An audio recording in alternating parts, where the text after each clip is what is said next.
The Divine Bait.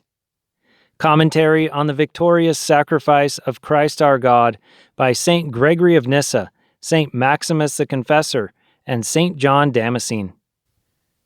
St. Gregory of Nyssa writes, "It was not in the nature of the opposing power to come in contact with the undiluted presence of God, and to undergo his unclouded manifestation therefore, in order to secure that the ransom in our behalf might be easily accepted by him who required it. The Deity was hidden under the veil of our nature, that so, as with ravenous fish, the hook of the Deity might be gulped down along with the bait of flesh, and thus, life being introduced into the house of death, and light shining in darkness, that which is diametrically opposed to light and life might vanish. For it is not in the nature of darkness to remain when light is present, or of death to exist when life is active." Commenting on Psalm 21:7, "I am a worm and not a man," St. Maximus the Confessor writes, "He truly became, and was thus called, a worm because he assumed the flesh without being conceived by human seed. For, just as the worm is not born through copulation or sexual procreation, so too our Lord was not born in the flesh through sexual procreation.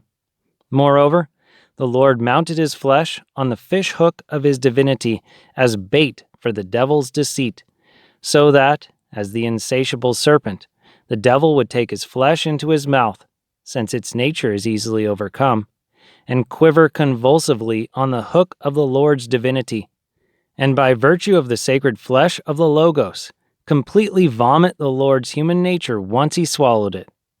As a result, just as the devil formerly baited man with a hope of divinity, and swallowed him, so too the devil himself would be baited precisely with humanity's fleshly garb, and afterward he would vomit man, who had been deceived by the expectation of becoming divine, the devil himself having been deceived by the expectation of becoming human.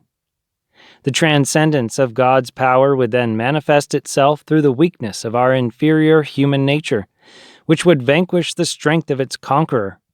As well, it would be shown that it is God who, by using the flesh as bait, conquers the devil, rather than the devil conquering man by promising him a divine nature."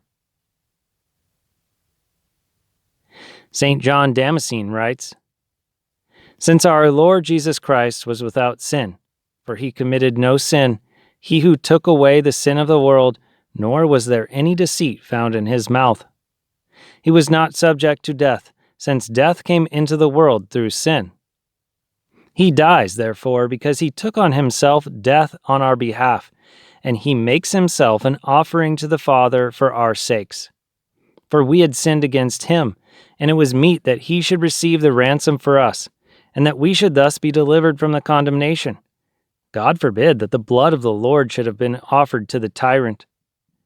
Wherefore death approaches, and swallowing up the body as a bait is transfixed on the hook of divinity, and after tasting of a sinless and life-giving body, perishes, and brings up again all whom of old he had swallowed up.